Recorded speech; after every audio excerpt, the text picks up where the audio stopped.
unfortunately, we have been very poor at implementing. Well, thank you very much. So I think the first issue, and as Mr. Kwetia was trying to bring to our attention, was that we don't have an effective tax system. What is an effective tax system? It's a tax system that is able to raise adequate revenue from all sectors of the economy, i.e., getting everybody or many people as possible who are involved in economic activities contributing their own quota to the development of the economy. The system we have is skewed towards the formal sector, and the formal sector constitutes just about 20% or so of the economy. So, which means that there's about 80% of the economy who are not really paying their due to the national pet, and that makes the tax system quite inefficient and not sustainable.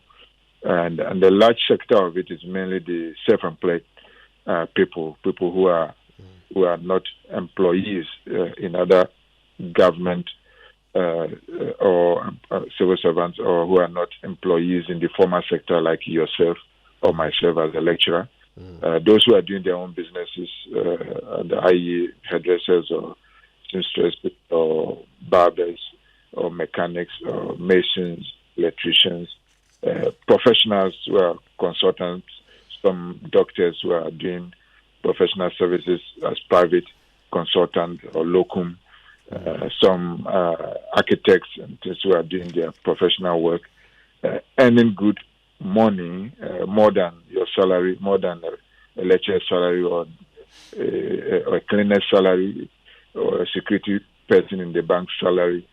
Because they are not formalized, the Ghana Revenue Authority has not found an innovative way of bringing them in, registering them, and getting them to file their tax returns so that they can contribute their own. So then, because the economy has to raise some taxes to be able to develop, because if you don't raise enough domestic revenue, then you have two other ways.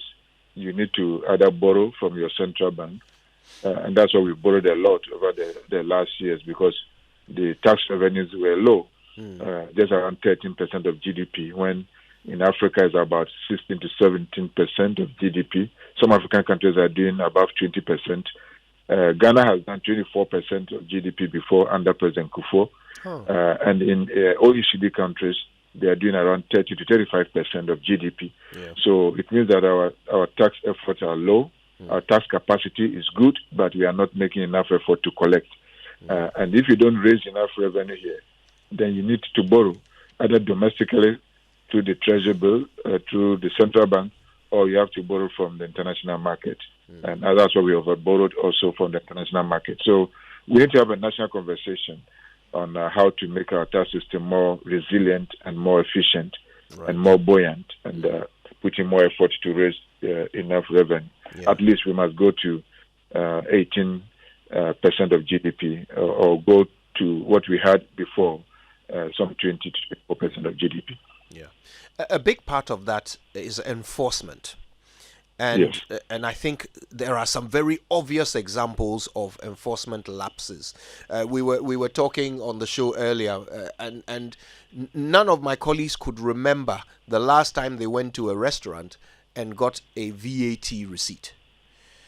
You know, you would think that that's an obvious thing. I mean, how hard should it be to just go around and ensure that restaurants are tax compliant? What exactly is the impediment in the way of GRA when it comes to proper enforcement?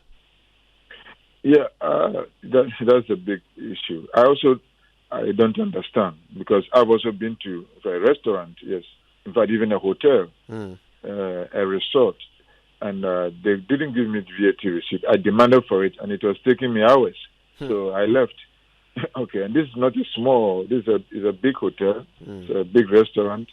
They are there like that. That's even former. These are former companies. Then you talk of the informal one. I mean, somebody went to repair a laptop, MacBook laptop. The screen was cracked, and went to repair it just this week, and it cost 4,000 Ghana cedi to repair it, and there was no receipt was even issued. Wow. Okay, talk less of a VAT receipt. Yeah. Okay, so this is more than somebody's salary for a whole month, and it's at least a VAT of 15% would have given the government some good revenue. Yeah. So I think the enforcement is lax, and it's a general Ghanaian attitude because people are employed and they are paid their salary, whether they collected revenue or not. They will still be paid their salary. So we need to find an incentive way of getting people, tax officers, to know that their own salary is also based on enforcing the laws and reaching their target. Yeah. So maybe we have to have a conversation with the Minister of Finance, set a proper target for the GRA and ask the GRA officer, tax officers, and tax inspectors to collect such revenue, and if they don't meet their target consistently for some quarters or year, they should affect their salary or they should be replaced. I mean, I think it's about time we got people doing job and don't think that they are just there and to take their salary and that's it. It has to be meritorious. But I think it's a general Ghanaian attitude that when it comes to taxation, if people know that they can go away with the offences, then it affects their incentive to continue to not comply. The reason we could not do that in Europe, in other places, that the probability that you'll be caught is high.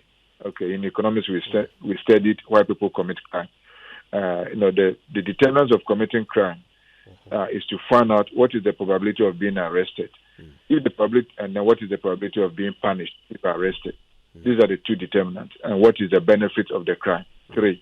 So if the benefit of the crime is high, i.e., if I don't pay the tax, the tax is too high, and that's another discussion we need to find out. If people feel that the taxes are too much, the VAT is too high, the cost of doing business is too high, there are too many taxes, then they have an incentive to not comply. Right. Okay. Or if they think that the taxes are not being used for their benefit, is going into corruption and misapplication and waste, then there's no incentive to comply. That's what we call tax morale. Prof, now that you brought up tax morale, it's a very interesting point. I read Professor Atuguba's article on tax-paying culture in Ghana. And he made a very interesting observation. He was trying to determine whether Ghanaians, like you said, had very low tax morale, right? And he realized that, actually, Ghanaians don't mind paying a tax. They go to church and they pay 10% of their salary as tithe. They pay offering every weekend because they believe they will see an outcome. They will see a result from it. They will get welfare from church members if they have a funeral or whatever. There'll be people gathering around to support them. They believe in an investment in some spiritual future. They believe in these things, and so they're happy to pay for them. Is that the problem with tax? Is it that people don't believe that our taxes will be put to good use for our benefit? Yeah, I don't know whether you believe. So I think that's the biggest problem. So in my presentation at the Institute of Taxation, I concluded by saying that our tax system must be modernized and made more efficient, and also we need to critically look at fiscal discipline. When people feel that the state is not physically disciplined, when they feel that they see that people enter into politics, some of them were their colleagues, some of them were their juniors, some of those people in politics now, they were my students. Some of them I taught in the University of Ghana. Some came to do their masters, some I taught undergraduate. And then they go into politics, and within 4 years, you see the cars they are driving, you see the houses they are building, you see their lifestyle, and cannot be explained. Okay, these are not foreigners. We know them. Okay, when people see that kind of attitude, opulence, and the kind of lifestyle, extravagant lifestyle that politicians are living, and then they live in their community. Where I live now, and I've been living there by God's grace 12 years, where I built my house. I basically had to do everything. I bought the land, I built the house. There was no services by the assembly or by any government, public, agency. When I was ready to get light, I went to ECG. They said you have to pay for the pole. I have to pay for the poles that will connect the light from the last place to my place. I don't know whether I bought 3 or so poles.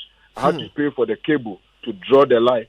I have to pay for the labor for the people who were coming to do the work. I needed to pay for an engineer, electrical engineer. When I wanted water, I went to water service. I went there for months.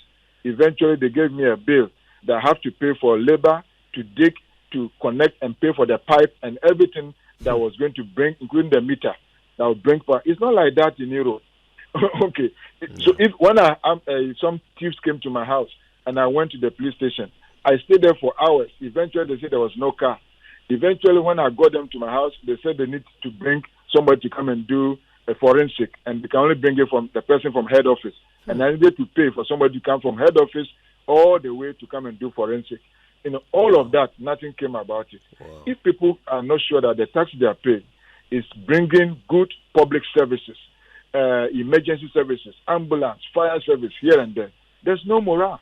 Then they see that if the money is going to corruption, they don't want to pay.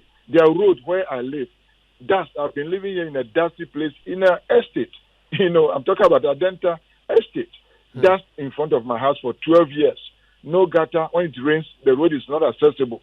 This is a major road that connects the Snake Flat to Rowi, to the Dodowa Road, to where Victory Presby is. Why should people pay tax? You drive on the road everywhere you go. Western region where I've lived, when I'm going to Western region now, because of the oil and the gold, the road is not destroyed. As soon as you go past Ackah, they're going towards Agunan Kwanta. The road, there's a place called Ewusiejo, is inaccessible. Your car will just get stuck. And there are a lot of gas and oil resources on that road coming to Ackah and going outside the country. If people cannot fix that road, potholes everywhere, even at the place where they are collecting toll at the toll booth, you have to pass through a pothole before you can pay your road toll. Then the morale is actually gone. The only one they can get actually is to continue to pile VAT, and then increase the tax rate for income tax, because that one is deducted as source. But the self-employed people and the ones that people have to go and fire themselves, they don't have morale. So that's something that we need to have a discussion, that the state is seen to be fiscally disciplined, combating corruption, reducing unproductive public expenditure, and resource misallocation and waste. When you do that, and that's happening in the Europe, there will be that intrinsic motivation for people to pay tax, because, as you said, they know that the tax are going to be beneficial, to be put to good use. There will be compliance, and that's what other countries are doing. Even children know, as they are growing, that they are benefit from the taxes, and therefore, when they are growing up, part of their duty as citizens is to pay tax. Yeah. Prof, I have let's call it a delicate question for you, but I know you're a straight shooter, so you give me the goods. Look, Prof, is there a competence issue when it comes to the management of our tax structures? Do we have a competence issue? I ask this because, in recent times, we seem to have backtracked on a number of taxes, introduced them, and then withdrawn them again. We had a luxury car tax. Somehow that got pulled. And then we had this fixed VAT rate. We had to, repeal that one as well. We reduced ESLA, then we increased it. We've got the e-levy. It came in too high. We had to reduce it. COVID levy. Now we are trying to figure out whether to rename it or remove it. Or there seems to be maybe some evidence that we don't get it right often when it comes to our taxation. Is there a competence issue at play here? I don't think it's a matter of incompetence. To be honest, I think some of the guys or the people who work at the GRA or customs have they are qualified. They have in terms of at least academic degree and experience. There are some good people there, and actually there are some good Christians also there who are actually morally upright. But I cannot speak for everybody. So definitely it's a mix up. There may be some people there who are there because of their political affiliation or because somebody put them there and here and there. So there's politics involved. Right. But I think what we lack is a policy. See, if you do things out of a policy, you will be inconsistent. That's why we keep on changing things here, because it's like somebody gets up, the Minister of Finance gets up today and is preparing a budget tomorrow, and then you just think that, well, this is good, and then puts it, and like there's no reason why e-levy should have been introduced in the first place. I opposed it right from the beginning, and I knew it was no good. And I don't know the science that went into thinking that e-levy was going to generate about 6.5 billion. Okay, it wasn't going to work. And till now, I expected it to have been withdrawn, but they still keep it and here because the e-levy itself, I think, is a regressive tax. Okay, and I think the people they wanted to target really are the e-commerce, and e-commerce is not the same as e-levy. But you know, after some time, you realize that it will be withdrawn or it will be reduced, it will be increased, and it's because of a lack of policy direction. And that's what I think Mr. Kwetia was raising yesterday, that we need as a country to, I think we have underutilized the National Development Planning, NDPC, because they are supposed to help us to plan where does Ghana want to go or be in the next 10 years, 15 years, and what are the kind of resources that we need, and what kind of policies or tax policies do we need to implement to bring in these resources. Where is the role of property tax?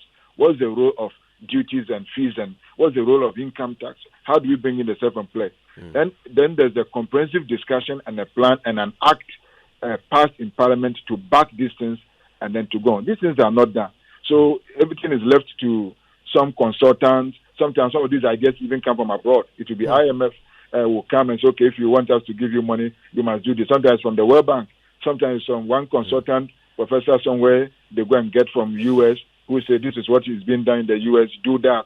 And then the whole thing is based on whims and caprices of people, and then there's no adequate. We also don't like evidence making policy. So some of the things we have universities in this country, we have ISA, we have business school, we have finance department, we have economics. There will be no consultation with this academia to say, okay, this is what we want to do. Can we pilot it? Can you give us an evidence? Can you give us a research to back to see what is the total number of unemployed people, or the total number of self-employed people in Ghana? How many mechanics? How much do they earn? Okay, what kind of tax rate will be appropriate that will bring compliance, so that you have evidence, and then you pilot it, and then you roll it out, just like we did free SHS. Many times it comes as a manifesto and then is implemented. Somebody does manifesto, so we are going to move from taxation to production, and then we are going to cancel nuisance taxes, and then it comes on, and then it's applied. Then 1 year later, they realize that they are not getting enough revenue. Then they introduce the same nuisance taxes back again. Okay, so somebody got up one day and said, okay, road tolls are causing traffic, so we cancel all road tolls across the country. What kind of science went into that?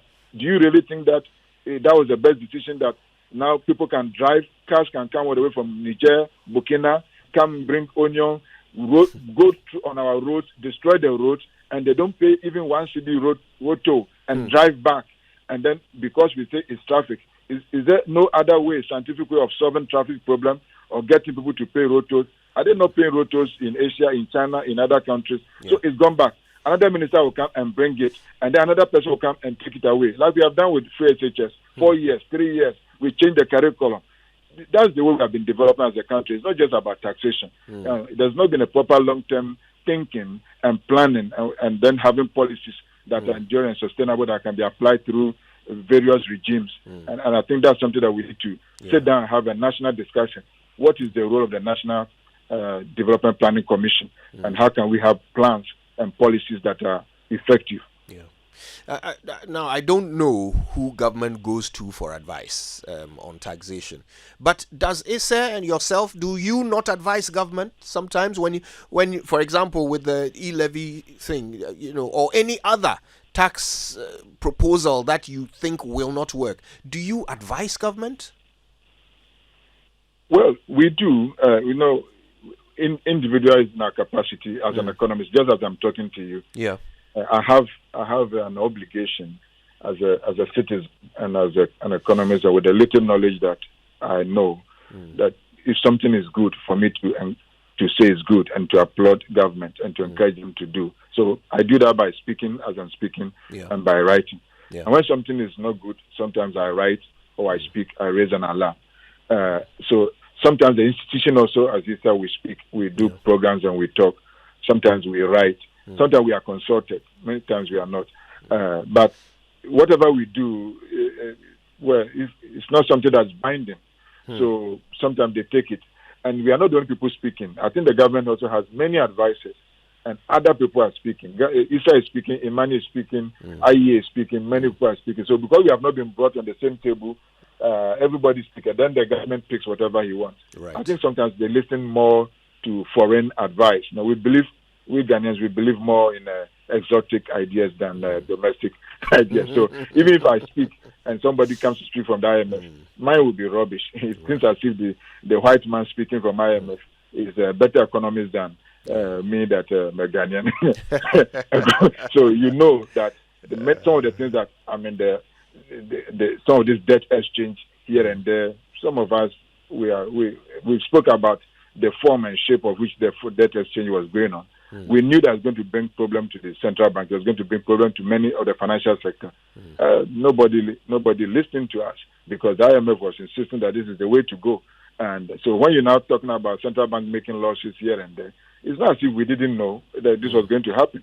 Okay, so like E-Levy, for example, apart from speaking, I also wrote personally a letter, about my ideas about E-Levy and how I thought it was not going to work and it should be withdrawn or it has to be changed significantly.